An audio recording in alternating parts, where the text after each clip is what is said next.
भाई आज जो मार्केट में हुआ है ना वो सिर्फ गिरावट या बढ़त नहीं थी। वो एक सिग्नल था, एक वार्निंग थी। और कुछ लोगों के लिए तो सोने का मौका भी। बैंक निफ्टी और सेंसेक्स ऐसे हिले जैसे किसी ने पीछे से धक्का दे दिया हो। कुछ लोग ने मिनटों में प्रॉफिट बनाए गए और कुछ का अकाउंट इंटरली हिल गया। लेकिन असली सवाल ये है, ये क्या हुआ, क्यों और कल क्या होने वाला है। अगर तुम ट्रेड करते हो ना तो करना चाहते हो तो ये वीडियो को तुम्हारे लिए बहुत इंपॉर्टेंट है। देखें भाई, मैं कोई फैंसी एनालिसिस नहीं हूँ, ना टीवी वाला कोई एक्सपर्ट जो बड़ी बड़ी बातें भी। तुम्हारी तरह एक यूट्यूबर हूँ प्लस ट्रेडर हूँ जो खुद मार्केट में सीख रहा हूँ और साथ साथ तुम्हें भी सिखा रहा हूँ। आज हम बात करेंगे आज बैंक निफ्टी और सेंसेक्स में इतना मूवमेंट क्यों आया, ग्लोबल मार्केट का क्या रोले था और सबसे इम्पोर्टेंट कल क्या करना चाहिए ट्रेंडिंग। लेकिन उससे पहले एक चीज समझ ले, मार्केट कभी भी रैंडम नहीं चलता। हर मूव के पीछे रीजन होता है और अगर वो रीजन पकड़ लिया तो प्रॉफिट अपने आप आने लगता है। आज मार्केट का क्या हुआ सिंपल लैंग्वेज में, आज सुबह जैसे ही मार्केट खुला पहले 10-15 मिनट में ही क्लियर हो गया था कि आज का दिन नॉर्मल नहीं था। ओपनिंग में ही वैलेटिलिटी हाई थी, बैंक निफ्टी में तेज स्विंग देखने को मिला।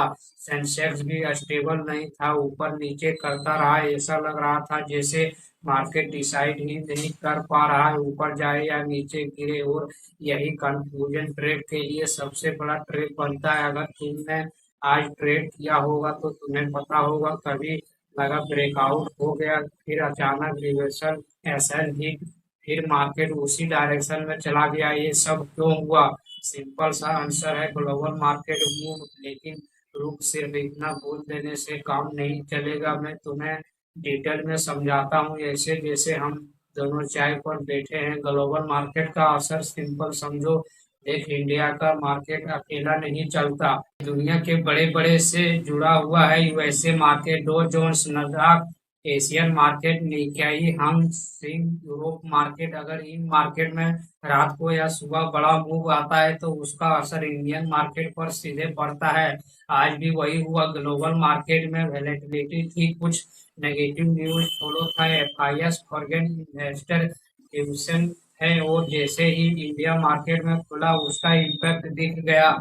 सबसे बड़ी गलती जो लोग करते हैं यहाँ, 90% लोग एक गलती करते हैं, वो सिर्फ चार्ट देखते हैं, न्यूज इग्नोर करते हैं, ग्लोबल ट्रेंड इग्नोर करते हैं और फिर बोलते हैं मार्केट समझ नहीं आया रहा है। भाई, मार्केट समझने के लिए तुम्हें पूरा पिक्चर देखना पड़ेगा। आज का दिन खास क्यों था? आज का दिन इसलिए डेंजरस था क्योंकि क्लियर ट्रेंड नहीं था। फैक्ट ब्रेकआउट बार बार हो रहे थे, बिग प्लेयर इंडिविजुअल गेम खेल रहे थे और सब।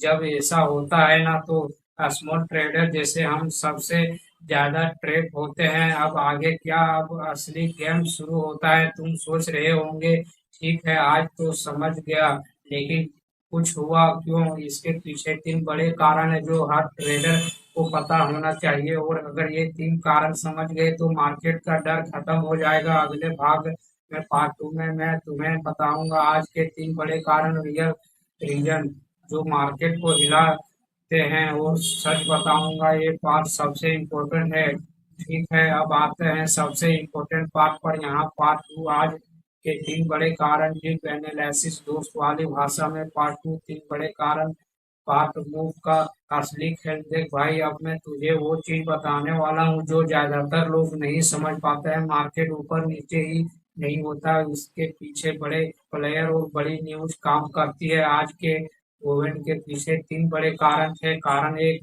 ग्लोबल मार्केट प्रेशर, सबसे बड़ा गेम। सबसे पहले सबसे पावरफुल रीजन, ग्लोबल मार्केट का दबाव। देख, अगर रात में यूएसए मार्केट गिरता है या डर का माहौल होता है तो सुबह इंडिया में ट्रेडर्स पहले से डर जाते हैं, साफ एंट्री लेते हैं, फायर्स इन्वेस्टर टेंशन हो जाते हैं, बाइंग कम हो जाती है, सेलिंग प्रेशर बढ़ जाता है।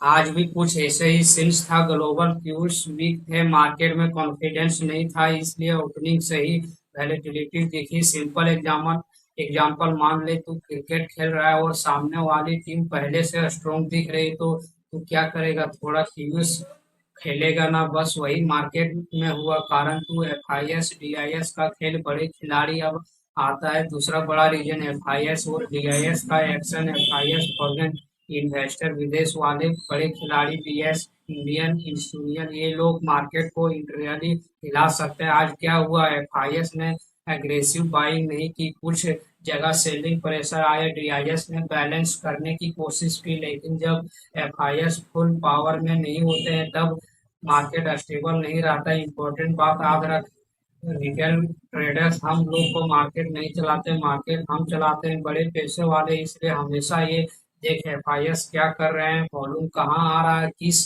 साइड स्ट्रेंथ है। कारण थ्री, टेक्निकल ट्रेप सबसे बड़ा डेंजरस अब आता है। तीसरा रीजन टेक्निकल ट्रेप है, ब्रेकआउट है, ब्रेकडाउन।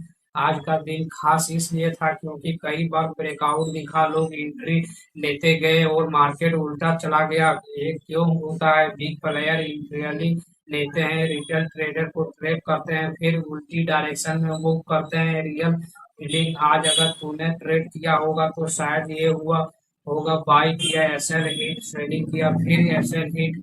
ये सिलेक्शन नॉर्मल है, लेकिन रीजन समझ में आ गया तो नेक्स्ट टाइम बच जाएगा। स्मार्ट ट्रेडर क्या करता है, अब सुन। प्रो ट्रेडर क्या करता है, ऐसे दिन में जल्दी ट्रेड नहीं लेता है, मार्केट स्टेबल होने देता है, कंफर्मेशन का वेट करता है, ओवर ट्रेंडिंग नहीं करता। आज का लेसन बहुत इंपॉर्टेंट, हर दिन ट्रेंडिंग का नहीं होता है, कुछ दिन सिर्फ ओवर लेसन के होते हैं। अगर आज तुमने लॉस किया है तो टेंशन मत ले, लेकिन अगर बिना समझे ट्रेड किया तो वो गलती। अब सबसे बड़ा सवाल, कल मार्केट क्या करेगा, बाय करना या सेल, प्रॉफिट कैसे लेना है, यही मैं बताऊंगा पार्ट थ्री में। फाइनल ट्रेंडिंग प्लस कल की स्ट्रेटजी, और ये पार्ट सबसे पावरफुल होगा क्योंकि इसमें मिलेगा एक्सेप्ट माइंडसेट, एंट्री का तरीका, रिस्क कंट्रोल, सिंपल ट्रेंडिंग की जो काम करेगा। अब आते हैं सबसे जरूरी हिस्से पर, part three, final trending plus कल की स्ट्रेटजी सबसे पावरफुल। पार्ट थ्री, कल क्या करेगा, trending plan plus practical tip. देखे भाई, अब तक हमने समझ लिया मार्केट क्यों हिला, ग्लोबल इफेक्ट क्या था, एफआईएस और ट्रेड कैसे काम करते हैं। अब सीधे काम की बात करते हैं, कल पैसा कैसे बनाना है। सबसे पहले माइंडसेट कर, कल मार्केट घुसने से पहले ये तीन बात याद रखना, मार्केट किसी का बाप नहीं होता, ईगो लेकर ट्रेड करेगा, लॉस पक्का, पैसेंस रखेगा, प्रॉफिट पॉसिबल। कल का मार्केट कैसे खुल सकता है, सिंपल एक्सप्रेशन से। सिनारो नंबर वन, अगर ग्लोबल मार्केट स्टेबल रहता है तो इंडिया में रिकवरी आ सकती है। सिनारो टू, अगर ग्लोबल फिर वीक रहता है तो प्रेशर जारी रहेगा, मतलब कल क्या भी वैलिडिटी पॉसिबल है। अब actual trending strategy, simple language. Step one, opening में ट्रेड मत लेना, मार्केट खुलते ही जंप मत मार दे, पहले 15-20 मिनट ओवरसीज कर, क्योंकि ओपनिंग में सबसे बड़ा ट्रेड होता है। स्टेप टू, रेंज पकड़, हाई और लो मार्केट कर ले तो उसी रेंज के बाहर ट्रेड लेना, ब्रेकआउट कंफर्मेशन हटा दे, टेक मूव में मत फंसना। स्टेप थ्री, कंफर्मेशन के बिना एंट्री नहीं लेना, वॉल्यूम चेक कर, कैंडल स्ट्रॉन्ग है या नहीं देख तभी एंट्री लेना। गोल्डन रूल, 90% लोग यही गलती करते हैं, जल्दी पैसे कमाने के चक्कर में जल्दी एंट्री ले लेते हैं और फिर एक्सेल ही। कल का simple trending tip, most important wait and watch strategy अपना, मतलब मार्केट को पहले डायरेक्शन लेने दो फिर उसके साथ चलो, अगेंस्ट मत जाओ, गाइड मत करना, फॉलो करना। प्रो टिप, कम लोग बताते हैं, अगर मार्केट क्लियर नहीं लगे तो ट्रेड ही मत ले। हाँ सही सुना। नंबर वन, ट्रेड भी एक ट्रेड रिस्क है, मैनेजमेंट सबसे जरूरी, एक साथ ट्रेड मत ज्यादा पैसा मत डाल, ऐसा जरूर लगाना, रेवरेंज ट्रेडिंग बिल्कुल मत करना। फाइनल बात, दोस्त वाला सच देख भाई, मार्केट में सक्सेस ओवरनाइट नहीं आता, लॉस होगा, कंफ्यूजन होगा, लेकिन धीरे धीरे क्लियरिटी आएगी। अगर तू रोज सीखता रहा तो प्रॉफिट खुद आने लगेंगे। मैं एसबीआई रजिस्टर्ड नहीं हूँ, या वीडियो सिर्फ शिक्षा के लिए। अगर तुझे ऐसे ही सिंपल और रियल मार्केट एनालिसिस चाहिए तो चैनल को सब्सक्राइब कर, वीडियो को लाइक कर और कमेंट में बता आज प्रॉफिट हुआ या लॉस। मैं ऐसे ही रोज रियल और प्रैक्टिकल ट्रेंडिंग नॉलेज देता रहूंगा। रिमाइंडर, मार्केट को समझ, पैसा अपने आप आए।